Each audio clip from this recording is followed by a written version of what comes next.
এই জায়গাটা তো একদম ফাঁকা। আচ্ছা, শ্রেয়া ভুল জায়গায় চলে আসেনি তো? ভাই এই কোঅর্ডিনেটস তো এখানকারই। এসওএস এখান থেকেই হয়েছে। একবার ফোন করে দেখি।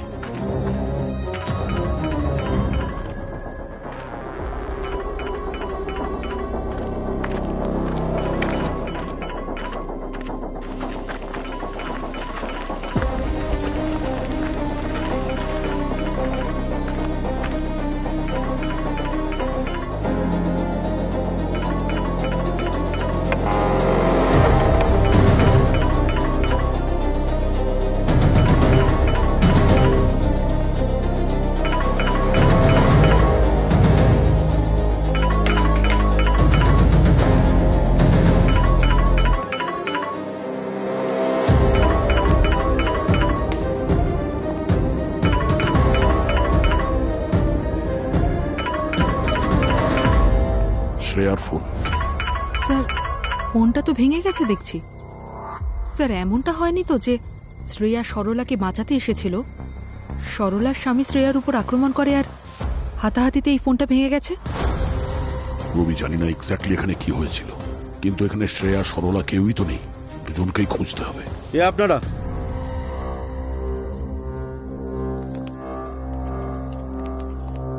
এখানে কি করতে এসেছেন? আপনি কে? আমি কে? আপনারা কে বলুন? সিআইডি। কোনো আইডি ঠাইডি আছে?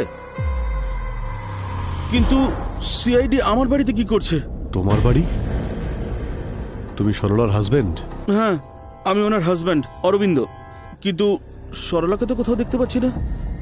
সব ঠিক আছে তো স্যার? সরলা! এই, নাটক বন্ধ কর, বুঝলি? বল, সরলা কোথায়? সরলা কোথায়? শ্রেয়া কোথায়? কে কে শ্রেয়া স্যার? আমি তাকে চিনি না স্যার। সরলা মনে হয় কাছে গেছে। আমি তো ডিউটি থেকে ঘুরিয়ে এলাম স্যার। মিথ্যে কথা বলিস না। সরলা সিআইডি অফিসার শ্রেয়াকে ফোন করেছিল। ও কাঁদছিল, ও ভয় পেয়েছিল।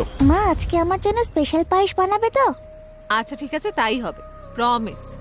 চলে এসো মা, চলে এসো। Okay bye bye bye baby, bye bye. Bye. হ্যাঁ সরলা। দিদি দিদি, আমার বোন আমাকে নেশা করে আবার মারছে, টাকা চাইছে, আর দেব না বলাতে আরো বেশি করে মারছে। মারছে? তুমি ঠিক আছো তো? হ্যাঁ দিদি, আমি ঠিক আছি, কিন্তু আমার খুব ভয় করছে দিদি। আচ্ছা তুমি শান্ত হও, তুমি বলো তুমি কোথায়? দিদি, আমি ঘরে ঢুকে দরজা বন্ধ করে দিয়েছি। ও দরজা ভাঙার চেষ্টা করছে, যে কোনো মুহূর্তে ঢুকে পড়বে। দিদি বাঁচাও আমাকে তুমি। আমার কথাটা মন দিয়ে শোনো, তুমি ভেতরেই থাকো, একদম বাইরে বেরোবে না। আর দরজাটা ভেতর থেকে বন্ধ করে দাও, পারলে কোনো ভারী জিনিস দরজা আটকে রাখো, ঠিক আছে? আমি এক্ষুনি আসছি। ঠিক আছে দিদি। পুরবি, আমার একটা কথা শোনো। একজন মহিলার গায়ে হাত দিবি তুই? হ্যাঁ? কি কি সব বলছেন স্যার? আমি তো এসব কোনোদিনও ছুঁয়েও দেখিনি স্যার। আর না কোনোদিনও ওর উপরে হাত তুলেছি স্যার। আমি তো আমার নিজের স্ত্রীকে খুব ভালোবাসি স্যার। তাহলে বাড়ির অবস্থা এমন কি করে হয়েছে? আমি জানি না ম্যাডাম। আমি তো এই পাশের সোসাইটিতে সিকিউরিটি গার্ডের কাজ করি স্যার। সারা রাত ওখানেই ছিলাম ম্যাডাম। ওখান থেকেই আসছি স্যার। মিথ্যে কথা বলা বন্ধ কর। এক মিনিট, ছাড়ো। তুই কেন মরতে চাইছিস? হ্যাঁ, আপনারা চাইলে এই সোসাইটির সিসিটিভি ক্যামেরা চেক করে দেখতে পারেন, তাহলেই তো সব জেনে যাবেন স্যার। সে তো আমরা চেক করবো। দয়া এক মিনিট ভাই, দয়া তুমি গাড়িতে গিয়ে বসো, আমি দেখছি। একটা কেস চলছে, আবার আরেকটা কেস না শুরু হয়ে যায়।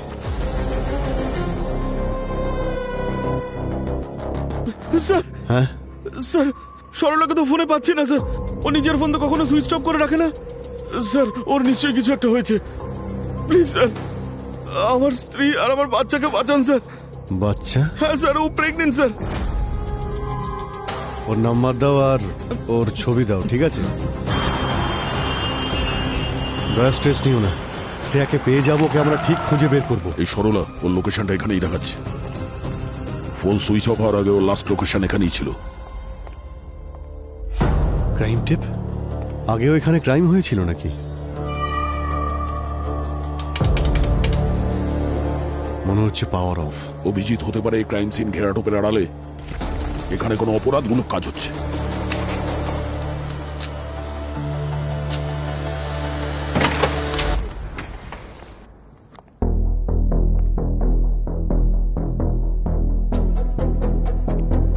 মনে হচ্ছে এই জায়গাটা অনেকদিন ধরে বন্ধ রয়েছে।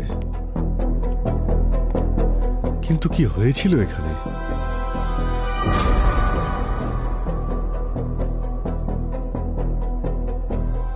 অভিজিৎ, এই দরজায় ক্রাইম সিনের ঘেরাটোপ আর এখানে এই পুলিশ মার্কার। তুমি ঠিকই বলছিলে, এটা ক্রাইম সিনই। কোনো ইনভেস্টিগেশন হয়েছে এখানে? সরলার ফোনের লাস্ট লোকেশনটা এখানে দেখাচ্ছে। ও এখানে কি করতে এসেছিল?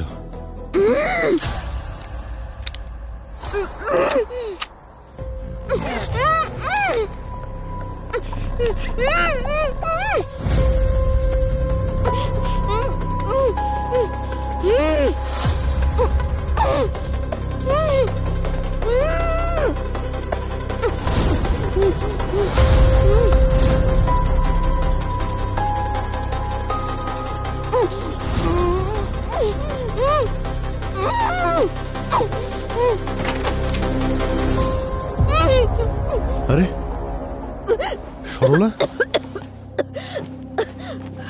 শ্রেয়া কোথায়? স্যার আমি জানি না।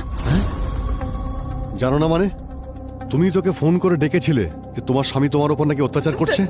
স্যার আমি ফোন করেছিলাম, কিন্তু ও ও আমাকে বলেছিল ফোন করার জন্য। কে কি কে বলেছিল?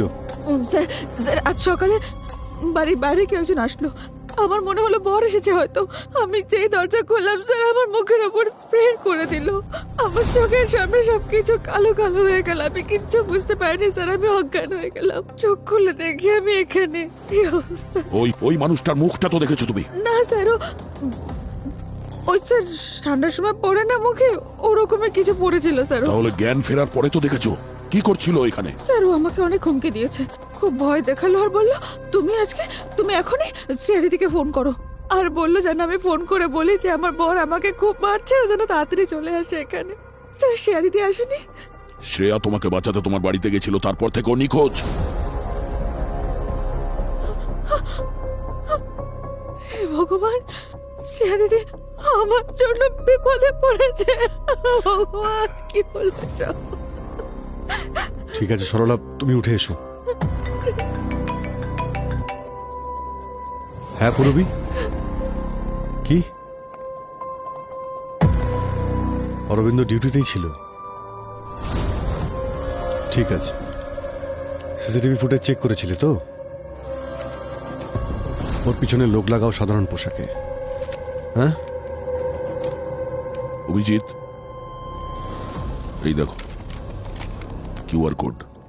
কিউআর কোড স্ক্যান করে দেখি।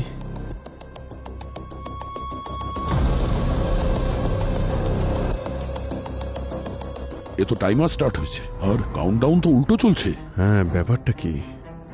এটা যখন জিরোতে পৌঁছবে তখন কি হবে? সেটাই তো জানি না অভিজিৎ। আর যাই হোক না কেন, আমাদের জন্য এটা ওয়ার্নিং। এই কিডন্যাপার সবকিছু টাকার জন্য করছে না, অন্য কোনো উদ্দেশ্য আছে। বিরাট বড় গেম খেলছে আমাদের সঙ্গে। স্যার একবার শুধু শ্রেয়া ফিরে আসুক। স্যার ওই কিডন্যাপাররা কিছু করে দেয়নি তো ওকে? ও ঠিক আছে তো? ও ঠিক আছে দয়া, ওর কিচ্ছু হবে না। ওই কিডন্যাপার শ্রেয়াকে কিডন্যাপ করার এত বড় প্ল্যান যখন বানিয়েছে, তাহলে কারণ ছাড়া ওর কোনো ক্ষতি করবে না। ও নিশ্চয়ই শ্রেয়ার মাধ্যমে আমাদের কাছে কিছু চাইছে, আর যতক্ষণ না ওর ডিমান্ড ফুলফিল হবে শ্রেয়ার কোনো ক্ষতিও করবে না। স্যার হ্যাঁ, স্যার এই ভিডিও কোনো নাল রুটার সাইট থেকে পোস্ট করা হয়েছে। আমি এটার অরিজিন ট্রেস করার চেষ্টা করছি, কিন্তু স্যার এর আইপি অ্যাড্রেস প্রত্যেকটা সেকেন্ডে জাম্প করছে, রিরাউট হচ্ছে। স্যার একটু সময় লাগবে ট্রেস করতে। না পুরবি, আমাদের হাতে সময় নেই, আমাদের শ্রেয়াকে বাঁচাতে হবে। স্যার, হ্যাঁ, সরলার ল্যাব রিপোর্ট চলে এসছে স্যার। ওকে সোলোরোফর্ম আর ইথনজলের ওভারডোজ দেওয়া হয়েছে। এই কিডন্যাপিংটা অরবিন্দ আর সরলার কাজ হতে পারে না, এর পেছনে অন্য কেউ আছে।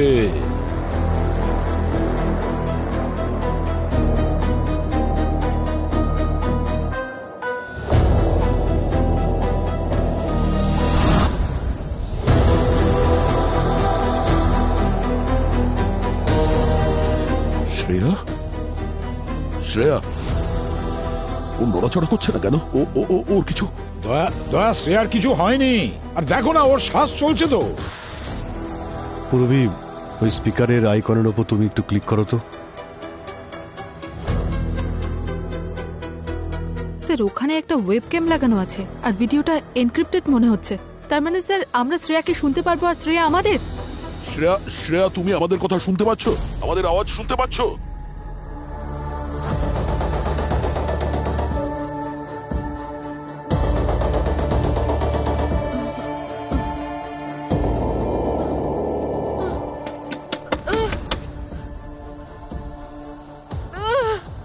হ্যালো হ্যালো, কেউ আছেন? বাইরে বের করুন, বাঁচাও! কেউ আমার কথা শুনতে পাচ্ছেন? শ্রেয়া, দুশ্চিন্তা করো না, শান্ত হও। দেখো, আমি এসিপি বলছি, আমরা সবাই এখানে আছি। স্যার, স্যার আমি কিছু দেখতে পাচ্ছি না স্যার। স্যার আপনি কোথায় স্যার? আমি কোথায় স্যার? স্যার আমাকে এখান থেকে বের করুন প্লিজ। দেখো শ্রেয়া, তুমি আমাদের দেখতে পাচ্ছ না কোনো ব্যাপার না, কিন্তু আমরা তোমাকে দেখতে পাচ্ছি। তোমার কথা আমরা শুনতে পাচ্ছি, আর আমাদের কথাও তুমি শুনতে পাচ্ছ তো? দেখো শ্রেয়া, টেনশন করো না, চিন্তা করো না, আমরা তোমার কোনো ক্ষতি হতে দেব না, বুঝেছো? এবার শুধু এটা বলো, কি হয়েছিল? স্যার আমার কিছু মনে পড়ছে না।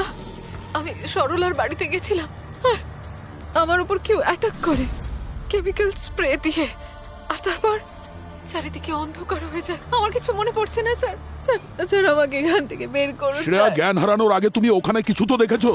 ওই লোকটার মুখ কিংবা ওর বডিতে কোনো ট্যাটু কিংবা ওর আওয়াজ, যাতে আমাদের কোনো সুবিধা হয়? স্যার সবকিছু খুব তাড়াতাড়ি হয়ে গেছে, আমার কিচ্ছু মনে পড়ছে না। শ্রেয়া, এটা কিভাবে সম্ভব? তুমি একজন CID officer, you trained for this. Daya, আস্তে আস্তে। শ্রেয়া, শ্রেয়া, তুমি ভয় পেও না, একটু রিল্যাক্স হয়ে যাও। তুমি কনসেন্ট্রেট করো আশেপাশে। কোনো শব্দ শুনতে পাচ্ছ? ট্রেনের শব্দ, গাড়ির শব্দ, কোনো মেশিনের শব্দ, ছোটখাটো আওয়াজও আমাদের সাহায্য করতে পারে শ্রেয়া।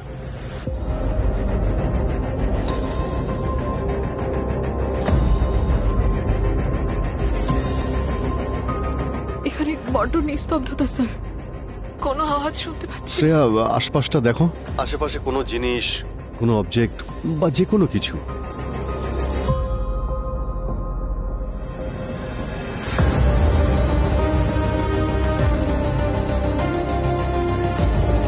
বোধহয় একটা জলের বোতল আছে।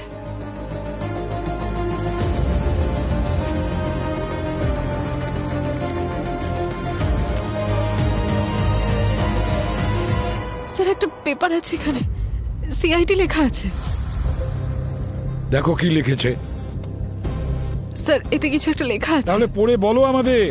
তুমি তুমি একটা বাক্সতে বন্দি, তোমাকে জ্যান্ত কবর দেওয়া হয়েছে 6 গজ এর মাটির নিচে। অক্সিজেন সাপ্লাই আর মাত্র 7 ঘন্টা থাকবে। তোমার নিঃশ্বাস নেওয়ার উপর ডিপেন্ড করবে 7 ঘন্টা যথেষ্ট কিনা। সিআইডি যদি তোমায় বাঁচাতে চায় তাহলে আমি যেমনটা বলছি এমনটাই করতে হবে। একটা ক্লোজড কেসকে আবার ওপেন করতে হবে।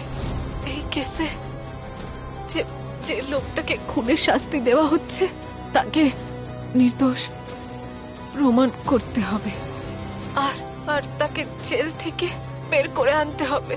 সময় নষ্ট করো না, প্রত্যেকটা সেকেন্ড শ্রেয়াকে মৃত্যুর দিকে নিয়ে যাচ্ছে। Case number 147 by 2025। 1472025। আমি মরে যেতে চাই না, দয়া স্যার। শ্রেয়া, ভয় পেও না, আমরা আছি তোমার সঙ্গে, তোমার কিচ্ছু হতে দেবো না আমরা। যদি আবার কিছু হয়ে যায়, আমার মেয়েটাকে একটু আপনারা সামলে রাখবেন প্লিজ। আমি ছাড়া ওর তো আর কেউ নেই স্যার। আপনারা সবাই আমার ফ্যামিলির মতো, প্লিজ ওর খেয়াল রাখবেন আপনারা। শ্রেয়া, আর এই ধরনের কথা বলবে না, বললাম না আমরা তোমাকে খুঁজে বার করবো, তোমার কিচ্ছু হবে না। পূরবী, পঙ্কজ, ওই কিডন্যাপার শ্রেয়াকে সরলার বাড়ি থেকে এখানে নিয়ে যেতে কোনো না কোনো গাড়ির ব্যবহার নিশ্চয়ই করেছে। তোমরা সরলার বাড়িতে যাও, আশেপাশে খোঁজ নাও, নেবারদের জিজ্ঞেস করো, সিসিটিভি ফুটেজ চেক করো, দেখো যদি কিছু জানতে পারো। অভিজিৎ, দয়া, স্যার। একটা কাজ করো, এই কেসটাকে খোলো 1472025 কে। যদি কিডন্যাপার চায় না যে ওই খুনিকে নির্দোষ প্রমাণ করবে, তাহলে আমরা তাকে সাহায্য করব। যদি আমাদের শ্রেয়াকে বাঁচাতে হয় তবে। ইন্সপেক্টর সাহেব, আমাদের কাজ একটু তাড়াতাড়ি করে দেবেন। মানছি যে কেসটা একটু পুরনো, কিন্তু আমাদের কাছে প্রত্যেকটা সেকেন্ড ইম্পর্টেন্ট। আরে দয়া স্যার, এই কেসটা তো অনেকদিন আগে বন্ধ হয়ে গেছে, তাহলে এত আর্জেন্সির কারণটা কি ভাই? একজন সিআইডি অফিসারের জীবন যেতে চলেছে, এর থেকে আর্জেন্ট কিছু আছে? আরে ফাইল এখনো পর্যন্ত নিয়ে এলো না। আরে ফাইল আনতে কত সময় লাগে? 3 মাস আগে আননোন নাম্বার থেকে কল আসে। সেই কলার বলেছিল যে ওয়াসেই ব্রিজের কাছে কাউকে কিছু বেশ বড় কিছু, মানে হেভি জিনিস ছুঁড়ে ফেলতে দেখেছে। আর সে আমাকে কারের নাম্বারটাও বলে দিয়েছিল। এই যে নাম্বারটা। হ্যাঁ স্যার, আমাদের টিম সঙ্গে সঙ্গে পৌঁছে যায়, ওই কারটাকে ব্রিজের কাছে আটকে দেয়। ড্রাইভারের নাম ছিল গগন। এই কাঁচটা নিচে নামা, নিচে নামা কাঁচ। কোত্থেকে আসছিস? লাইসেন্স আছে? চল ডিকি খোল, ডিকি খোল। আসলে স্যার ও খুব কনফিউজড ছিল, একটু নাটকও করছিল। ও ভাবছিল যে আমরা হয়তো কিছু বুঝছি না। যেই আমরা কারের ডিকিটা খুলেছিলাম, প্রমাণও আমরা পেয়ে গেছিলাম। মেয়েদের হাতের ওই কাঁচের চুড়ি, সেই টুকরোগুলো, আরো কিছু কিছু জিনিস। এই দেখুন স্যার। এইগুলো সব গাড়ির ডিকিতে পেয়েছেন আপনি? হ্যাঁ স্যার। তারপর আমরা গগনের বাড়িটাকে তল্লাশি করি। সেই সময় চারিদিকে রক্ত আর রক্ত, মেঝেতে রক্ত, দেওয়ালে রক্ত, চারিদিকে। আর ওই বাড়ির ওয়াশিং মেশিনে পর্যন্ত গগনের জামা কাপড় রক্তে ভেজা ছিল। এই যে, এই নিন স্যার।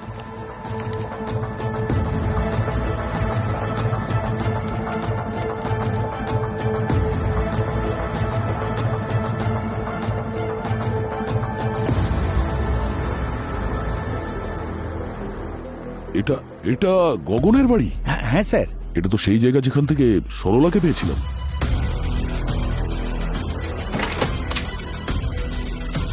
সেই জন্যই ওখানে ক্রাইম টেপ লাগানো ছিল। ওই বাড়িটা গগনের কেসের ক্রাইম সিন ছিল। স্যার, গগনের স্ত্রী সোনাক্ষী সেই রাত থেকে নিখোঁজ ছিল, আর মাত্র 1 মাস আগেই ওদের বিয়ে হয়েছিল। ফরেন্সিক রিপোর্টে কি পেয়েছেন? স্যার, সোনাক্ষীর টুথব্রাশ আর হেয়ার ব্রাশ ডিএনএ স্যাম্পেলের জন্য নেওয়া হয়েছিল, ম্যাচ করানোর জন্য। ওই বাড়িতে পাওয়া রক্ত আর ওই গাড়িতে পাওয়া রক্তের সঙ্গে ওর ডিএনএ ম্যাচ করে যায়। ওই বডিটা আমরা খুঁজে পাইনি স্যার, আজও পর্যন্ত পাইনি। প্রমাণ এতটাই স্ট্রং ছিল যে কোর্ট বডি না পেলেও গগনকে দোষী প্রমাণ করে শাস্তি দিয়ে দেয়। একটু ওই ফাইলটা দিন তো, কেস ফাইল। হ্যাঁ প্লিজ। Thank you. গগন কিছু কি বলেছে? এই সব কিছুর পিছনে মোটিভ কি ছিল? স্যার, সোনাক্ষীর বাবা মারা স্টেটমেন্ট দিয়েছেন গগন নাকি পণ চাইতো, মানে অনেক কিছু চাইতো আর কি। আর নতুন গাড়ি পাওয়ার জন্য ঝগড়া করতো, এমনকি নিজের স্ত্রীকেও মারধরও করতো নাকি। আর স্যার, যখন এই নিয়ে পুলিশে কমপ্লেন করা হলো, তখনই গগন নিজের স্ত্রী সোনাক্ষীকে মেরে ফেলেছিল। এই ফাইলে গগনের কনফেশন নেই? না স্যার, গগন কখনো কনফেসই করেন। ওর এটা পর্যন্ত মনে নেই যে যখন ওর জ্ঞান ফিরেছিল ও ব্রিজের কাছে কেন গিয়েছিল। ও এটাও বুঝতে পারেনি যে ওর সাথে কি হচ্ছে। ওর কিচ্ছু মনে নেই স্যার, কিচ্ছু বলতে পারেনি স্যার। যদি গগন মিথ্যে কথা না বলে, হতে পারে কেউ ওকে ফাঁসাচ্ছে। গগনের ফ্যামিলি ব্যাকগ্রাউন্ড, কোনো রিলেটিভ? আচ্ছা স্যার, ওর বাবা মা আছে, সবসময় ওর পাশেই থাকে। ওরা সবসময় বলে ওর ছেলে নির্দোষ, কিন্তু তাতে কোনো লাভ হয়নি। কি মনে হয় দয়া, গগনের বাবা মা এসব করছে না তো নিজের ছেলেকে নির্দোষ প্রমাণ করার জন্য? কিছু বলা যাচ্ছে না অভিজিৎ। যদি কোনো বাবা তার ছেলের জন্য সিআইডি কে চ্যালেঞ্জ করতে পারে, তাহলে হতে পারে ওর মাথায় গন্ডগোল আছে, না হলে খুব কষ্টে আছে। বাঁচাও এসপি স্যার, দয়া স্যার, আমি নিঃশ্বাস নিতে পারছি না স্যার। শ্রেয়া, চিৎকার করো না, ওখানে শোনার কেউ নেই। ফর নাথিং, নিজেকে ক্লান্ত করো না, হাঁপিয়ে উঠবে। Yes sir. হ্যাঁ পুরবি। স্যার, সরলার বাড়ির আশেপাশের লোকজন বলছিল যে ওরা আজ সকালে সরলার বাড়ির পাশ থেকে 3টে গাড়ি বেরোতে দেখেছে। একটা ব্লু টেম্পো, একটা ব্ল্যাক কালারের এসইউভি আর একটা লাল কালারের সেডান। আর স্যার, কেউই গাড়ির নাম্বার প্লেট দেখেনি, যাতে আমরা কোনো রকম লিড পেতে পারি। পুরবি, একটা কাজ করো, ওই বস্তি যে এরিয়াতে আছে ওই এরিয়ার সমস্ত এক্সিট পয়েন্ট বন্ধ করো। দ্বিতীয়ত, ওখানে যে দোকানগুলো আছে, বাস স্টপ আছে, হয়তো ওখানে সিসিটিভি ক্যামেরা লাগানো আছে, তাহলে সেটার ফুটেজ চেক করো। হতে পারে ওই 3টে গাড়ির নাম্বার পেয়ে যেতে পারি আমরা। Okay sir. স্যার, হ্যাঁ স্যার গগনের কেস ফাইল। ঠিক আছে, তুমি যেতে পারো। গগন, তার মানে সেই কেসটা যার কারণে শ্রেয়া কিডন্যাপ হয়েছে? হ্যাঁ সালুখে, এটা সেই কেসটা। আমার মনে হয় এই কেসটায় সিআইডির সঙ্গে কোনো না কোনো কানেকশন আছে। সেটা লিঙ্কটাকে আর সূত্রটাকে আমরা খুঁজে বের করবই। হ্যাঁ অভিজিৎ, স্যার আমরা লোকাল পুলিশের সঙ্গে কথা বলেছি, কিন্তু সমস্ত প্রমাণ তো গগনের বিরুদ্ধেই স্যার। মনে হচ্ছে আমাদের এই কেসটা ওপেন করতে হবে। একদম ঠিক কথা বলেছো তুমি অভিজিৎ, আমারও তাই মনে হয়। আরো একটা কথা স্যার, এই গগনের মা বাবা কোর্টের রায় মানতে চায় না। ওদের বক্তব্য যে ওদের ছেলে নির্দোষ। এই গগনের বাবা একজন রিটায়ার্ড কম্পিউটার ইঞ্জিনিয়ার স্যার। আমার মনে হচ্ছে যে শ্রেয়ার কিডন্যাপে ওনারই হাত আছে, যাতে উনি এই কেসটাকে আবার খোলাতে পারেন সিআইডির ওপরে প্রেসার দিয়ে। আচ্ছা স্যার আমরা ওর বাড়িতে গিয়েছিলাম, কিন্তু ওখানকার নেইবাররা বলল গগনের মায়ের 1 মাস আগে মৃত্যু হয়েছে, আর গগনের বাবা হরিদ্বারে গেছে অস্থি বিসর্জন করতে। কিন্তু তারপর থেকে উনি আর ফিরেই আসেননি। আমরা ওর বাড়ির ভিতরে গেলাম, কিন্তু কোনো ক্লু পেলাম না স্যার, যাতে এটা জানা যায় যে ওর বাবার লোকেশন ঠিক কোথায়। গগনের বাবা কম্পিউটার ইঞ্জিনিয়ার নিখোঁজ হয়ে গেছে। স্যার এখন আমরা গগনের সঙ্গে দেখা করতে জেলে যাচ্ছি। দেখতে হবে এই ব্যাপারে ও কিছু জানে কিনা। হতে পারে এই বাপ ছেলে মিলে এই খেলাটা খেলছে। ঠিক আছে অভিজিৎ। বস, যদি এই কিডন্যাপারটা ঠিক হয় তাহলে প্রমাণ হচ্ছে যে একজন নিরপরাধী জেল খাটছে। এমনটাও তো হতে পারে সালুখে, যে কেউ আমাদেরকে ইউটিলাইজ করতে চাইছে একজন অপরাধীকে জেল থেকে মুক্ত করতে।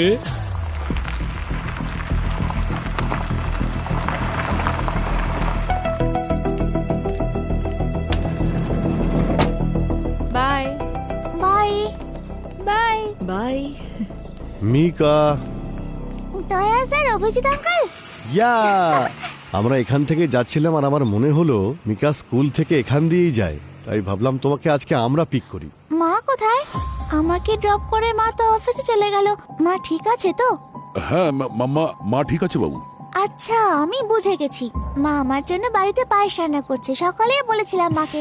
আর এই পায়েসের কথাটা আমরা কিন্তু সবাই জানি, তোমার মা আমাদের বলেছে।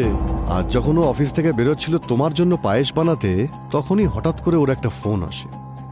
এই সময় তোমার মা একটা ইম্পর্টেন্ট মিশনে আছে, আজকে আসতে একটু লেট হবে। আবার মা আমাকে প্রমিস করেছিল যে স্পেশাল পায়েস বানাবে, মা নিজেই বলেছিল। হ্যাঁ বাবু, তুমি তো জানো যে তোমার মা প্রমিস করলে সেটাকে পূরণ করে। আজও আসবে, প্রমিস পূরণ করবেও। প্রমিস তো দয়া স্যার? হ্যাঁ বাবু প্রমিস। তোমার মা নিশ্চয়ই ফিরে আসবে, মানে আমি বলছি যে নিশ্চয়ই ফিরে এসে তোমার জন্য ওই স্পেশাল পায়েসটা বানাবে। আচ্ছা মিকা, তুমি এখন বাড়ি যাও, তোমার মা না আসা পর্যন্ত সরলা আন্টি তোমার সঙ্গে থাকবে। সরলা, মিকার খেয়াল রেখো। হ্যাঁ sir. Bye Mika. Bye officer.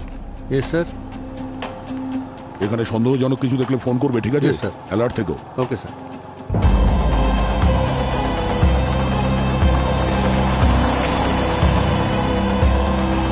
Sir আমি কিচ্ছু করিনি, আমি আমার ওয়াইফকে মার্ডার করিনি স্যার। জানি না স্যার, স্যার সেদিন কি হয়েছিল। আমি তো ডিনার করে ঘুমিয়ে পড়েছিলাম স্যার। যখন চোখ খুললো দেখি আমি আমার গাড়িতে রয়েছি ওয়াসাই ব্রিজের কাছে।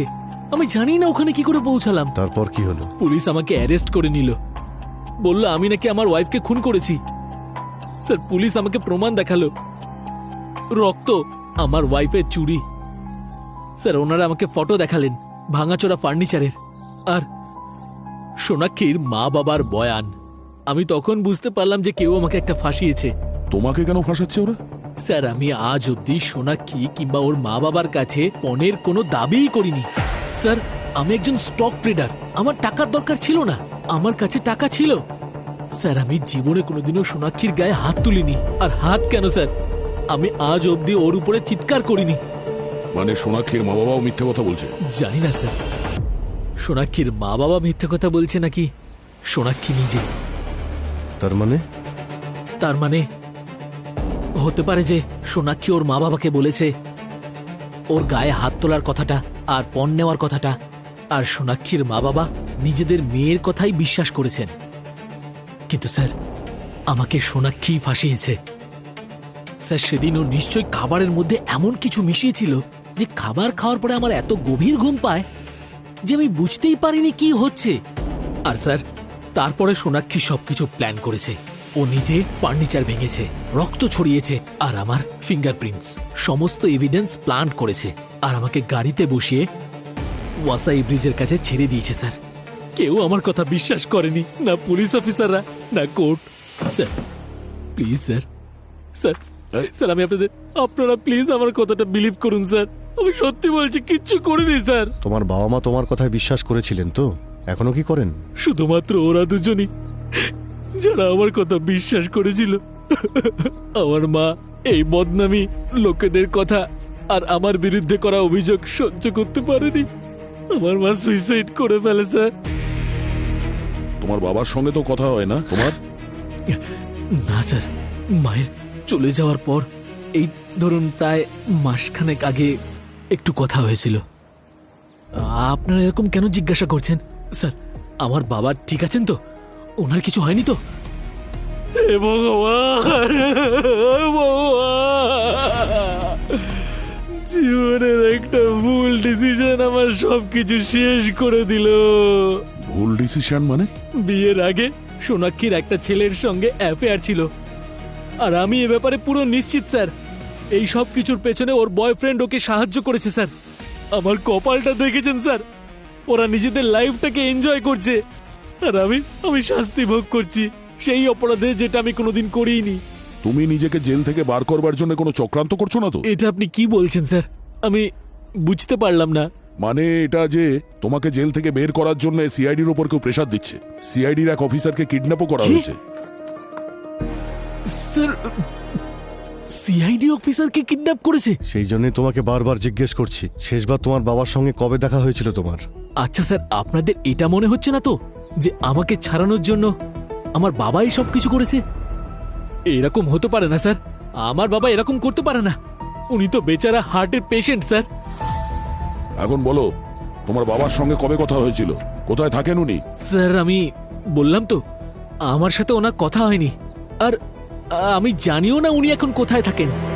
লাস্ট মান্থ উনি আমাকে একটা পার্সেল পাঠিয়েছিলেন, আয়ুর্বেদিক মেডিসিন ছিল তাতে। আমার লিভার ডায়াবেটিস আছে স্যার, তাই সেই জন্য প্রতি মাসে উনি আমাকে মেডিসিন পাঠান। ওই কুরিয়ারটা কোথা থেকে এসেছে? জেলার সাহেব এনে দিয়েছিলেন, প্রত্যেক মাসে উনিই এনে দেন।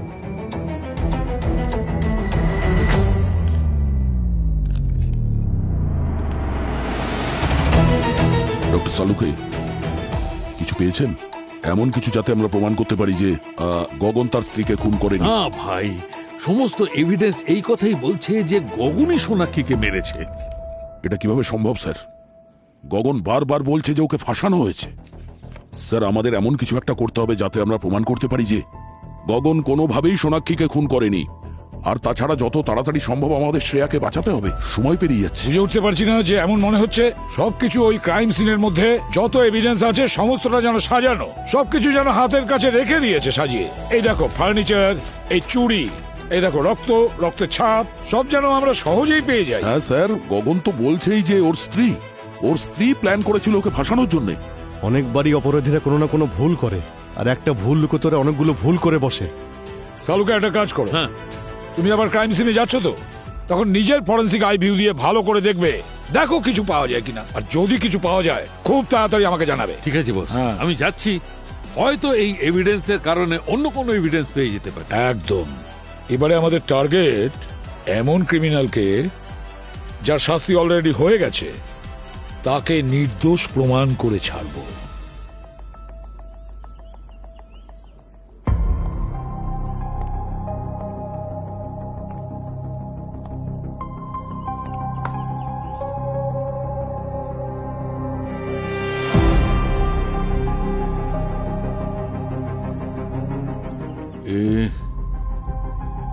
এইখানটা হয়তো মেয়েটার মাথা ঢুকে গেছিল, তারপর মাথা থেকে রক্ত এইখান থেকে বেরিয়ে এই, আর ঘষতে ঘষতে এখানে এসেছিল। এটা হয়তো ওর পায়ের চিহ্ন, আর ওই দিকে গেছিল এই।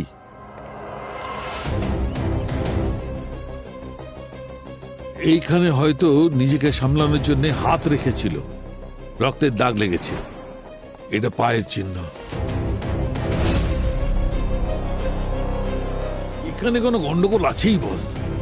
আপনার এটা কেন মনে হচ্ছে? মেয়েটার হাইট হবে এই 5 ফুট 2 ইঞ্চি, আর ছেলেটার হাইট হবে 5 ফুট 10 ইঞ্চি। 5 ফুট 10 ইঞ্চির একটা লোক কোনো মেয়েকে, 5 ফুট 2 ইঞ্চির মেয়েকে মেরেছে এইভাবে অথবা এইভাবে। রক্ত যেটা বেরোবে সেটা দেওয়ালে যাবে ওর ঘাড়ের নিচে, এখানে প্রায় 4 ফুট উঁচু থেকে নিচের দিকে নামতে থাকবে। কিন্তু ভাই এখানে দেখো, এই দেওয়ালে এখান থেকে রক্ত কত উঁচু থেকে পড়ছে, মানে ছেলেটার হাইটের থেকে ওপরে প্রায় 7 ফিট, যেটা কিনা I think it is impossible. Correct. Doctor Salunkhe এটাও তো হতে পারে যে খুনি নিচে থেকে ওপরের দিকে মেরেছে। করে দেখাও কেমন করে মেরেছে। মনে করো আমি সেই মেয়েটা, মেরে দেখাও। এই দেখলে তোমার হাতটা কেমন করে গেল? যদি এইভাবেই মারতো তাহলে অস্ত্রের সঙ্গে রক্ত ওপরের দিকে যেত, দয়া ওপরের দিকে। আর এখানে দেখো, ওপরে রক্তের একটা ফোঁটাও দেখা যাচ্ছে না, একদম ক্লিন। এটা কি করে সম্ভব? আরো একটা কথা, এদিকে দেখো, নিচের দিকে দেখো, পায়ের চিহ্নটা ওখানে আছে, ওখানে আছে, কিন্তু এখানে কোনো চিহ্ন নেই। এখানে শুধু রক্ত পড়ে আছে, কিন্তু পায়ের চিহ্ন নেই, শুধু রক্তের দাগ, ব্যাস। সেটা কি করে? তাহলে আপনার কি মনে হয় কি হয়েছিল এখানে? আমার মনে হচ্ছে এখানে কোনো খুন হয়ইনি, এসব কিছু ড্রামা সাজানো। কেউ আমাদের ঠকানোর জন্য এইগুলো করেছে আর হাত দিয়ে রক্ত ছুঁড়ে দিয়েছে, যাতে মনে হয় মার্ডার হয়েছে। তার মানে গগন সত্যি বলছিল, ওর স্ত্রীকে ও মারেনি, কেউ তো আছে যে এই ক্রাইম সিনটাকে ক্রিয়েট করেছে। সোনাক্ষীর লাশও পাওয়া যায়নি, হতে পারে ও এখনো বেঁচে আছে। হ্যাঁ, কিন্তু শুধু এই ব্লাডের প্যাটার্ন দেখে গগনকে তো নির্দোষ প্রমাণিত করতে পারি না। আমাদের সোনাক্ষীকে খুঁজতে হবে, না হলে ওকে জেল থেকে ছাড়ানো সম্ভবই নয়। অভিজিৎ, সোনাক্ষীকে খোঁজার মতো সময় আমাদের হাতে নেই, আর আমরা তো এটাও জানি না যে সোনাক্ষী কোথায় আছে। আর শ্রেয়াকে খুঁজে পেতে গেলে তো কিডন্যাপার পর্যন্ত পৌঁছতে হবে। You are right, you are right. হ্যাঁ পঙ্কজ, বলো, কিছু পেলে নাকি? স্যার, গগনের বাবার অ্যাড্রেস পেয়েছি। কুরিয়ারের লোকটা ওকে চিনেছে। এই কুরিয়ার কোম্পানির কাছে কোনায় একটা বাড়ি রয়েছে, সেখানেই থাকে। আর স্যার, এখানে একটা ব্লু টেম্পো আছে। হতে পারে এটা ওই ব্লু টেম্পোই সরলার প্রতিবেশীরা যেটার কথা বলছিল। তার মানে গগনের বাবা শ্রেয়াকে কিডন্যাপ করেছে। Are you sure? হ্যাঁ স্যার, আমরা শিওর। বাড়ির বাইরেই দাঁড়িয়ে রয়েছি, দেখি উনি বাড়িতে আছেন কিনা। ঠিক আছে, তবে খুব সাবধানে। কিন্তু একটা কথা মনে রেখো, ওনার যেন কিছু না হয়। No fire. Okay sir.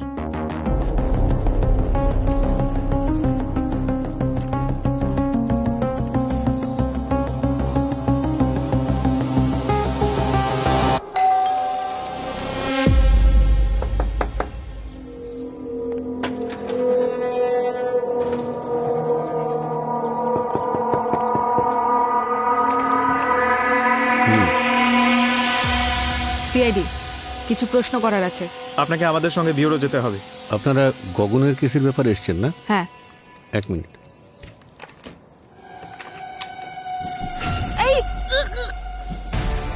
আরে রবি, ঠিক আছো? অঙ্কুশ, তুমি যাও, তুমি যাও, ধরো ওকে। এই!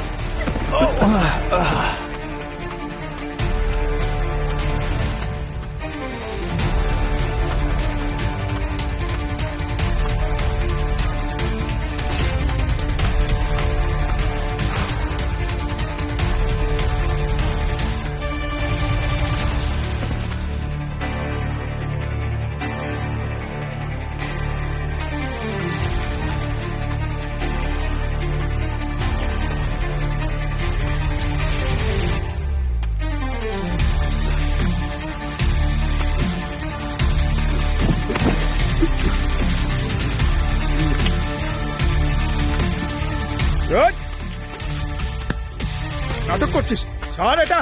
হ্যাঁ, কোথায় পালাচ্ছিলিস? বিপির ওষুধ? ওঠ! পঙ্কজ, এটা ওর হার্ট আর বিপির ওষুধ। খেয়েছে নাকি? হ্যাঁ, জল জল জল জল নিয়ে এসো। আরে জল। এক সেক। আরে পুরবি পুরবি। স্যার স্যার স্যার, এক মিনিট।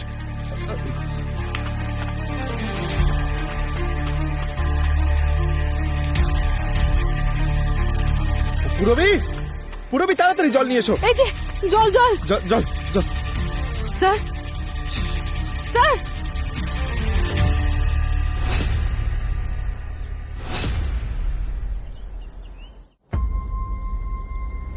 স্যার সোনাক্ষীর সার্চ অফিসিয়ালি শুরু হয়ে গেছে স্যার। সব সোশ্যাল মিডিয়া, প্রিন্ট মিডিয়া সব জায়গায় ওর ফটো পাঠিয়ে দিয়েছি স্যার। অ্যাওয়ার্ডও অ্যানাউন্স করা হয়ে গেছে, খুব তাড়াতাড়ি পাওয়া যাবে ওকে। ওকে পাওয়া গেলেও কি হবে, এখন কোনো লাভ নেই। যে লোকটা জানতো যে শ্রেয়া কোথায় আছে, গগনের বাবা, উনি মারা গেছেন। কি করে এখন কিভাবে খুঁজবো ওকে? হ্যাঁ, এসব তোমার জন্যে, তোমার ইরেসপন্সিবিলিটির জন্য হয়েছে পঙ্কজ। যদি তুমি ওই লোকটাকে পালাতে না দিতে না, তাহলে ওই লোকটা বেঁচে থাকতো। Sir I am really sorry. ও হঠাৎ করে ভেতরে গিয়ে আমাদের মুখে স্প্রে মারলো, তারপর পালিয়ে গেল। আমরা বুঝতে ও পারি যদি স্প্রে করতো, গুলি চালাতো, তাহলেও তুমি এটা বলতে যে আমি কিছুই বুঝতে পারিনি। সিআইডি অফিসারের এত বড় দায়িত্ব জ্ঞানহীনতা আমি দেখিনি। দয়া দয়া দয়া, দেখো দয়া, এতে পঙ্কজের কোনো দোষ নেই। ও কি করে জানবে যে ওর হার্টের সমস্যা ছিল? আরে ভাই, ফিল্ডে নামার আগে কেসের স্টাডি করতে হতো, হোমওয়ার্ক করতে হতো, কিন্তু না, ও সারাদিন মজা করে বেড়াবে। মজা করা ছাড়া ও আর কিছু বোঝে না। দয়া, স্যার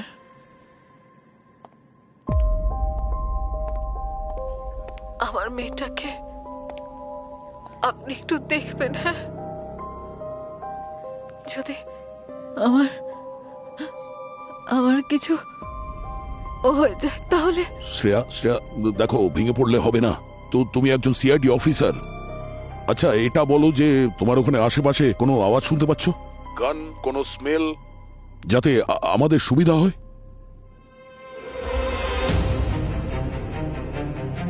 শুধু মাটি, ভেজা মাটি, আর কিচ্ছু না। স্যার হ্যাঁ পুরবি, স্যার আমরা গগনের বাবা টেম্পো থেকে এটা পেয়েছি। কি? স্যার এটা দেহি স্যারের টোল রিসিপ্ট। ওই টেম্পো এই টোল পোস্ট অনেকবার ক্রস করেছে, কিন্তু কোথায় গেছে সেটাই তো বোঝা যাচ্ছে না। ওই টেম্পো থেকে আর কিছু পেয়েছো নাকি? হ্যাঁ স্যার, ওখানে একটা কোদাল পেয়েছি যার গায়ে মাটি লেগেছিল। স্যার হয়তো কোদালটা ব্যবহার করা হয়েছে শ্রেয়াকে কবর দেওয়ার জন্য। শালুকে একটা কাজ করো, আবার মাটিটা নাও আর খোঁজ নাও ওই মাটিটা কোথাকার, কোন এরিয়ার। ওকে ওকে। আর তোমরা সবাই মিলে একটা কাজ করো, দেহি স্যারের ওই টোল ট্যাক্সের এরিয়াতে যাও। ওই এরিয়ার প্রত্যেকটা জায়গা ভালো করে দেখো, নির্জন এলাকা, ময়দান এলাকা, সব জায়গায়। শ্রেয়াকে ওখানেই বোধহয় লুকিয়ে রেখেছে। খুঁজে বের করো শ্রেয়াকে, খালি হাতে তোমরা ফিরো না।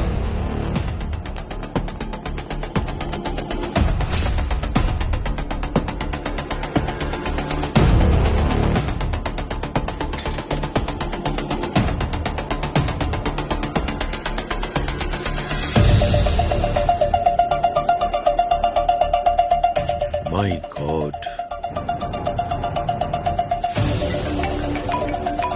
হ্যাঁ ডক্টর সালুখে, দেখো ওই মাটিটা টেস্ট করা হয়ে গেছে, আর এই মাটি থেকে আমি ডেরিয়াম নাইট্রেট আর টেলিমোনিয়াম পাউডারের ট্রেসেস পেয়েছি। আর একটা কথা মনে রেখো অভিজিৎ, ডেরিয়াম নাইট্রেট আর টেলিমোনিয়াম পাউডার বাজি তৈরি করার কাজে লাগে। তার মানে এটা এমন একটা জায়গা যার আশেপাশে বাজি তৈরি হয়। মানে শ্রেয়াকে কোনো বাজি কারখানার আশেপাশে রাখা হয়েছে। এই স্যার চেকপোস্টের কাছাকাছি একটা ইন্ডাস্ট্রিয়াল বেল্ট আছে, খুব ছোট ছোট ইউনিট আছে যারা বাজি তৈরি করে। আর তার আশেপাশে কোনো উর্বর জমি নজরে পড়লে ভালো করে দেখো। স্যার স্যার দুটো ফ্যাক্টরি ডিটেক্ট করা যাচ্ছে, একটা কোস্টাল ফায়ারওয়ার্ক আর একটা গ্রিন স্টার ম্যানুফ্যাকচারিং। দুটো লোকেশনেই আপনাদের পাঠাচ্ছি। রবি একটা কাজ করো, তোমরা কোস্টাল ফায়ার ওয়ার্কসের দিকে যাও, আর আমি আর দয়া গ্রিন স্টার ফায়ার ওয়ার্কসের দিকে যাচ্ছি। স্যার তাড়াতাড়ি করো অভিজিৎ, তাড়াতাড়ি, আমাদের হাতে মাত্র 10 মিনিট সময় আছে।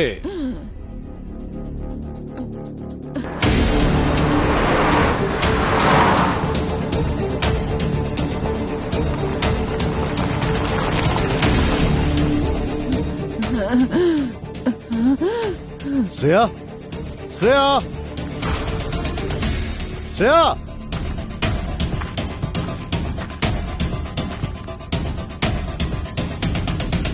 শ্রেয়া, শ্রেয়া,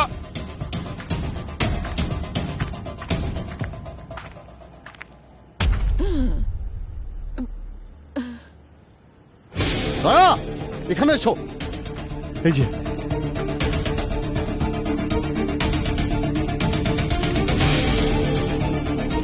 এক মিনিট, আমি কোদাল গাইতে নিয়ে আসছি। তাড়াতাড়ি। হ্যাঁ।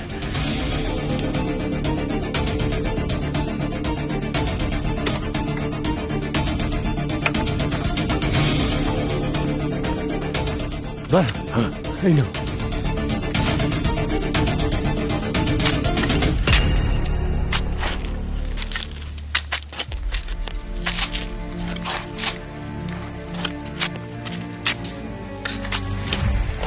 এক মিনিট। কত আছে এখানে?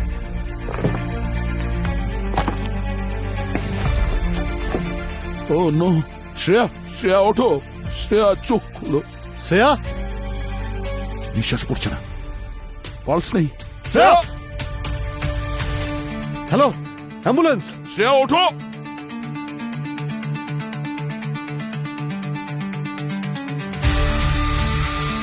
অভিজিৎ,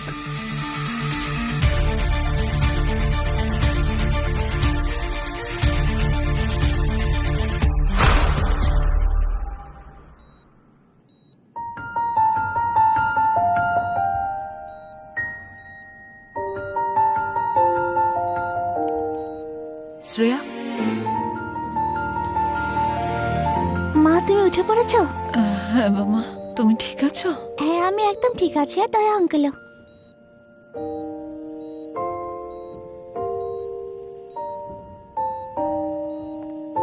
শ্রেয়া, স্যার আপনি? শ্রেয়া, দয়া স্যার 1 সেকেন্ডের জন্য তোমাকে একা রাখেনি, সারা রাত এখানেই ছিল। তুমি ঠিক আছো? হ্যাঁ স্যার। আমার তো মনে হয়েছিল তুমি। আমি কোথাও যাচ্ছি না।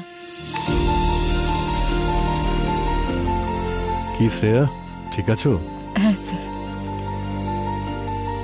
তোমার মা কেমন আছে? আমি ঠিক আছি স্যার। গুড। স্যার, ওই গগনা সোনাক্ষীর কোনো খোঁজ পেলেন? কেসটা ক্লোজ হয়ে গেছে দয়া। সোনাক্ষী হিমাচলে ধরা পড়েছে ওর সিক্রেট লাভারের সঙ্গে। দুজনকে অ্যারেস্ট করা হয়েছে। মানে আমাদের সন্দেহটা ঠিকই ছিল। সোনাক্ষী জেনে শুনে ওর স্বামী গগনকে ফাঁসিয়েছিল। আমি কখনোই গগনকে বিয়ে করতে চাইনি, কিন্তু বাড়ির লোকেরা জোর করে ওর সঙ্গে আমার বিয়ে দিয়ে দেয়। ও খারাপ লোক ছিল না, কিন্তু আমি ওকে ভালোবাসতে পারিনি। আমি অন্য কাউকে ভালোবাসতাম আর ওর সঙ্গেই থাকতে চেয়েছিলাম। সেই জন্য আমরা দুজন মিলে ওকে সরিয়ে দেওয়ার প্ল্যান করলাম। আমরা ওর উপর আমার খুনের মিথ্যে কেস করলাম। আমার রক্ত সারা ঘরে ছড়িয়ে দিলাম আর সবকিছু ভেঙে চুরে দিয়েছিলাম। তারপর পালিয়ে গেলাম।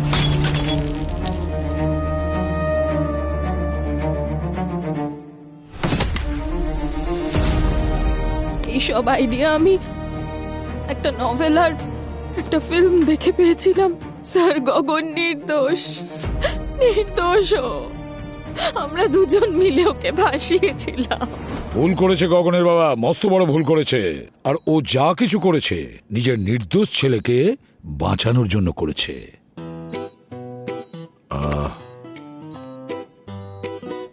Pankaj, I am very sorry. আমার গতকাল তোমার সাথে ওইভাবে কথা বলা উচিত হয়নি। আমি একটু বেশি উত্তেজিত। আরে স্যার, আপনি আমাকে কেন লজ্জিত করছেন? আরে একজন বুদ্ধিমান ব্যক্তি বলেছেন, সিনিয়রের বকা শুনলেই জুনিয়ররা সিনিয়র হতে পারে। আর সিনিয়র বদমেজাজি হলে আরো তাড়াতাড়ি শিখে যায়। না স্যার, ওই মানালির কেসটা নিয়ে আপনার সঙ্গে একটু কথা ছিল। হ্যাঁ, তাড়াতাড়ি গেট ওয়েল সুন। ওকে, এসো পঙ্কজ। বাই। বাই। টাটা।